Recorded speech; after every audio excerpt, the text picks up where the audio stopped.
1947లో దేశ విభజన సందర్భంలో జరిగిన కష్టం, నష్టం చూసాం.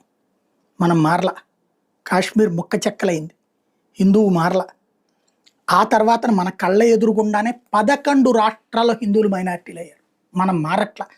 ఎప్పటికి గూడా గుళ్ళోకెళ్ళి దేవుడికి దండం పెట్టుకుని వాడు మారాలి, వీడు మారాలి, వాడి మనసు మార్చు, వీడి మనసు మార్చు అని కోరుకుంటున్నాం తప్పించి, బెంగాల్లో జరుగుతున్నటువంటి దాని మీద స్పందించట్లేదు. బంగ్లా అదే ఉంటే దాంట్లో బీజేపీని వ్యతిరేకంగా మమత చేస్తుంది రైట్ అనే ధోరణిలో ఉన్నాం. కానీ హిందువు నాశనం అయిపోతున్నాడు. అక్కడ కేరళలో సర్వనాశనం చేశారు హిందుత్వాన్ని.